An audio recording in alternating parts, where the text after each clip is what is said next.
So before we go into the live demo then, why don't we welcome from MDS Technical Sales Director, give it up for Pete Higgins. Come on, there we go. There we go. Thank you. Cheers. Sorry we have no smoke and no fireworks for you today, but we did have a gentle sprinkling of music in the background there. Thank you for that, Tyler. How you doing, Pete? You all right? Yeah, I'm good. How are you? Yeah, I'm all right, mate. I'm all right. How's PPMA show been for you so far? Pretty good, pretty good. Yeah. Yeah, very happy with it. This isn't your first rodeo, right? There's been a few. There's been a few of them. I've fallen off the horse a few times. Yeah. Okay. Yeah, this is the 35th edition, I believe, of PPMA show, and it's in its current sort of guise. Okay. Do you want to put a number on how many times you've been around these parts? About 25. 25 of them. Wow. Yeah. Since you were 10. Good work. Exactly. Yeah. Right then, so we're here to talk specifically about this product behind us right now. Sure. We're going to come back to you in a moment for, like I say, the awkward questions that may or may not get you squirming in your seat. But I'm kind of hoping that down the line, if we can just take a look and see if David Hale, who is the sales director for MDS, there he is, smiling away, microphone in hand. David, can you hear us? Hello. Yes, I can. How are you? You okay? Yeah, we're very good. We can hear and see you loud and clear. Why don't you just set a bit of context for us here, because we've got CEIA, we've got MDS, we've got the manufacturer, we've got the distributor. Just kind of join those dots for us, if you will. Absolutely. So we've had a relationship with CEIA for the last 14 years. We're the authorised distributor in the UK and Ireland, predominantly food and pharmaceutical and textile. And we're here today, obviously, with the guys from CEIA, and we've got a couple of new developments, specifically the new pharmaceutical detector, which just been launched. It looks great, you know, and the interest for it so far has been fantastic. So, yeah, it's really, so far, so good. It's been a good show. Fantastic. Pleased to hear that. We're kind of we're halfway through the show at the moment, a day and a half in, so I hope the good news continues there. Why don't we focus in a bit on the products that you're looking to showcase today, and maybe a bit of the context around that as well. Yeah, by all means, thank you for that. So we've got various products on the stand at the moment, some for the pharmaceutical and nutraceutical industries, some for food. I mean, the unit in front of me is probably one of our biggest sellers. It's a system designed to go on the end of a production line, predominantly for the food industry. So anyone who manufactures for a retailer would need a metal detector, either within process or end of line. So this is the type of machine that we sell quite a lot of in the UK. To my left, we have a textile detector, which is designed for fabrics and textiles and food packaging. So we're looking at broken needles within a process. And then obviously we look at, we sell loads of machines into the pharmaceutical and nutraceutical markets. Very big business at the moment. Yeah, the growth in the nutraceutical part of that is absolutely astronomical at the moment, isn't it? It's absolutely huge. You know, people are getting healthier, and obviously there's a massive demand for manufacturers to protect the products they're selling to customers. So this is where obviously metal detection comes into this side of things. So the hero products that really want to do a bit more of a deep dive into today fits into the pharmaceutical and nutraceutical part of that, and that's your PH210, isn't it?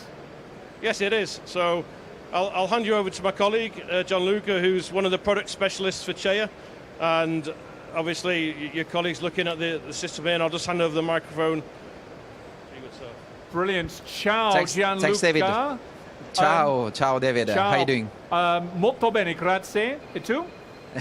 Yeah, I'm I mean, showing your off Italian, my Italian molto bene, GCSE molto now. bene.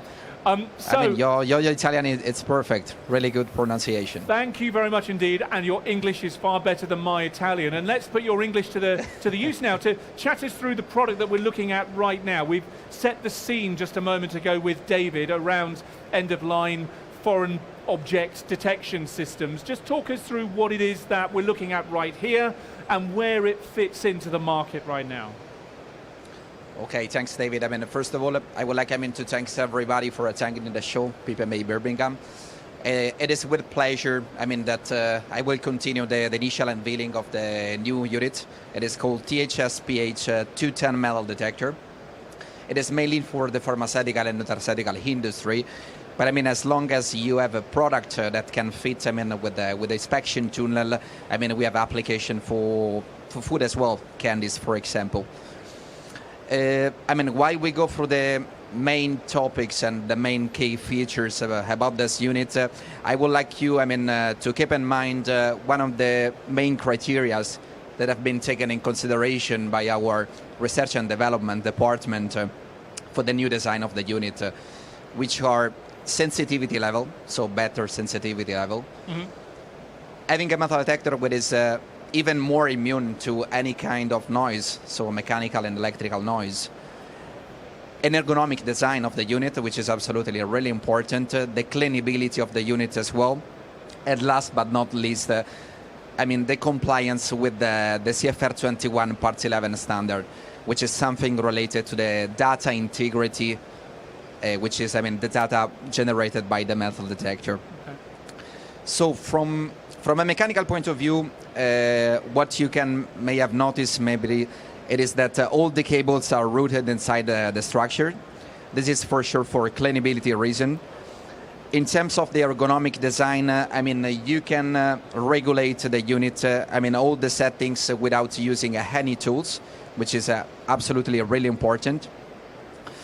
In terms of sensitivity, we can proudly say that at the moment this is the most sensitive metal detector in the market.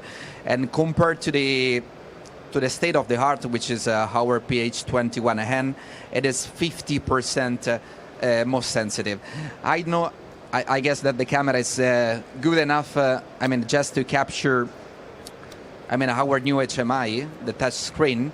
As you can see, the first goal of the metal detector it is to catch any metal contamination that, are released in the production from the machinery or from the raw material as well.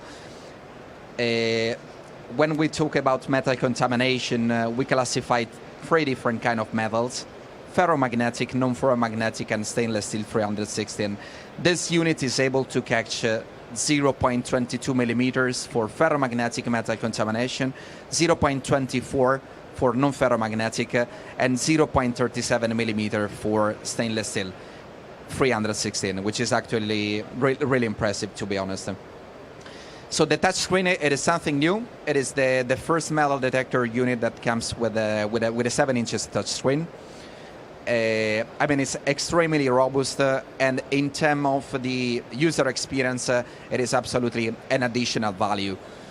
I would like to briefly talk even about the user experience and the user management, because when we talk about the user management and the CFR 21 Part 11 compliance, that means that it's extremely important how we handle the user management. So here you have the possibility to create up to 50 users. So the operator must log in by using a username and password. We have the possibility to even select a language related to this specific user. While we have even a system language that usually is English, and this can be helpful in countries where operators came from different parts of the world as well. And this is absolutely really important. We changed completely the design. So thanks to this change, we were able to catch a better sensitivity level, a metal detector which is really robust, more immune, almost no false rejections. And we are really proud about it. Last but not least, we have the possibility, following the request more or less of the Industry 4.0, to be more or less compliant with any kind of industrial protocol that at the moment they are using in the industry. So this means that with an additional module, we can communicate, for example, with the OPC UA protocol, Ethernet IP, Profinet, Profibus, whatever you want. Thanks again for your attention. Gianluca, grazie mille. Prego, David, you're really welcome. Thank you very much indeed for chatting us through. Final word from you before we go, David, about the product and about the interest in it so far. Yeah, it's been really good. It was launched in the ACHEMA show in April this year, and so far we've been trying to push it to all our pharmaceutical customers in the UK and Ireland. People are buying it already. It's slightly different. Touch screen is new for CEIA. Yep. and it's gone down well. You know, the price difference is minimal compared to the existing system, and it looks good. I think we'll sell plenty next year. Good stuff. Well, listen, we'll leave it there for our remote feed for now. Thank you very much indeed to David and indeed to Gianluca.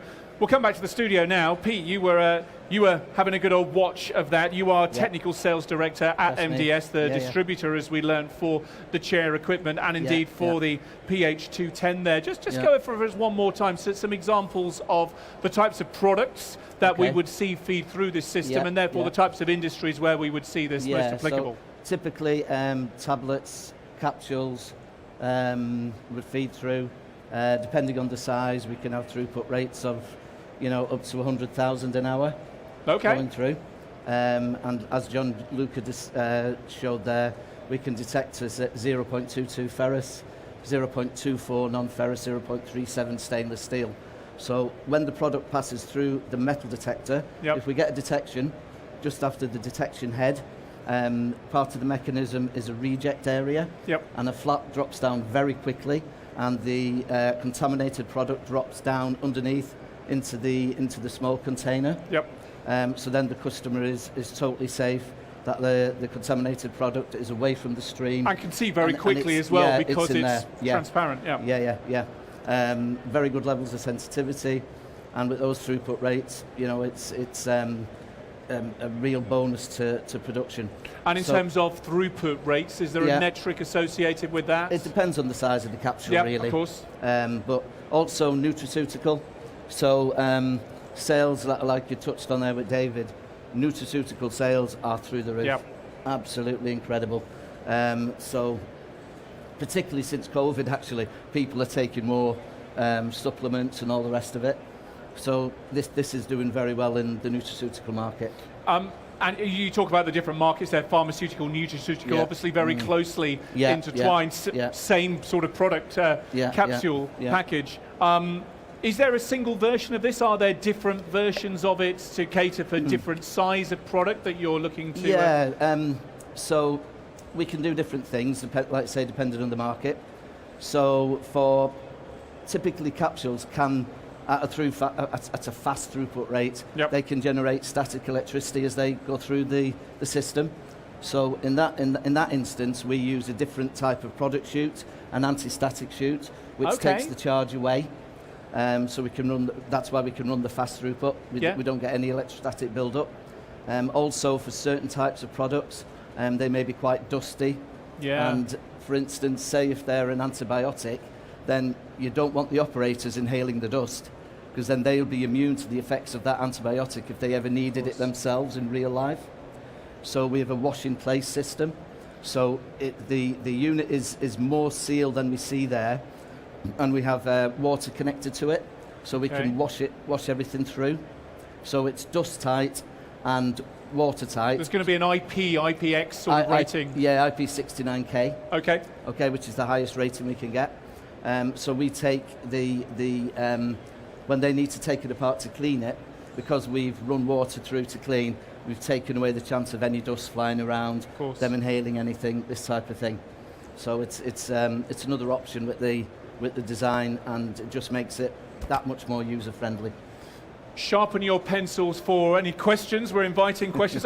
Welcome back to David and Gianluca. Thank you for joining us here in the auditorium. But if anyone has any questions, then please do pop your hand up, and we'll be able to, Abby or one of the team will walk around with a microphone. We'll be able to maybe my friends from Metal Toledo may have something. Steve, I'm sure you've got something you'd like to ask. No questions that's not yet. like you. Okay. Some healthy competition in the auditorium here, is there? We love it. That's what we like to hear. Sharing is caring, after all. And gosh, we've got everyone over there as well. Thank you very much for joining us. If you've got any questions as well, then please do feel free to pop your ice cream in the air, and we'll make sure that we bring a microphone around there. The touch screen. The tablet phones these days are about that sort of size, let's face it. That's new for what CEIA does. Just talk to me about the benefits of that. So the touchscreen is a new innovation for CEIA. So we can see more lines of the program without having to scroll through things. So it's more user-friendly in that sense. It's a capacitive touchscreen, so without getting too technical, what that means is all the stuff that does the tricky bits is underneath the panel on the top. Yep. So it's very robust. I mean, you could whack that with a hammer and it won't break. So it's very serviceable. You know, we expect to put one of these in and it's still there 15 years later working away quite happily. Okay. And like I say, people nowadays, like you say with the phone, everybody uses mobile phones. So the technology is transferable. It's there. It's kind of a Windows-based program. It's easy to scroll through. You know, the program is intuitive. You know, you can just follow it through without any deep knowledge of the metal detector. You can work out what's happening. And just building that mobile picture a little bit further out there. Yeah. In terms of remote connectivity, does information from this device, is it able to feed into a larger sort of dashboard, kind of factory floor management system? Yeah, if necessary. Yeah, John Luca mentioned we can use OPC UA, which is Open Platform Communications, Unified Architecture. So what that means is, I know it's a mouthful, you can connect into it from just about any sort of comms protocol. Bring it up on your screen, look at it, control it, download all the information. So we've got an audit trail there. Yeah. We can see who's been in, who's made an adjustment, all the rest of it. And that security piece as well, you know, we went into detail on the password management piece. That's really important as well to meet certain standards. Absolutely, yeah. So to comply with CFR 21 Part 11, digital trail is important. So password protected, and each user has their own password, their own username and password. So when we log in from the data networking program, we can see who's been in there. So it really is, you know, everything is controlled, and like I say, for the audit trail, it's perfect. We can see everything that's ever happened. Every event is logged and stored in the memory. You can't erase it. It's there forever. Immutable. That's what we like. Do we have final call for questions from our audience, from our colleagues over here, and also from those elsewhere around the auditorium? They're not normally this shy, the metal people. So well, it's because you've dazzled them with your product knowledge, with a dazzling product as well. Thank you very much. Thank you. Well, in which case, if we have no more questions, then I will kind of throw it to you for a final word. Is there anything that we should be talking about? Anything that we haven't mentioned, either in the product demonstration or in our kind of post-demo chat? I mean, John Luca did a great job there, speaking in not his native language. Like you say, his English is much better than my Italian, that's for sure. Okay, so if somebody wants one of these, contact myself or David. The website, just go on the website, contact us that way. And lead times on these very short. John Luca, about 4 weeks, 4 or 5 weeks, 2 weeks. Okay, you can have one in 2 weeks. Brilliant. And it's there. We'll put it in. We'll commission it for you, and you've got the most sensitive metal detector for that size aperture in the world. So very good. Yeah. Well, in that case, I think we'll draw this conversation, this episode of Innovations 11, to a close. Thank you very much indeed to you, Peter, but also to David and Gianluca for showcasing the PH210 and for taking your time out to share your information with your colleagues from the industry. Have a great rest of day. Please give it up for David, for Gianluca, and for Pete, everyone.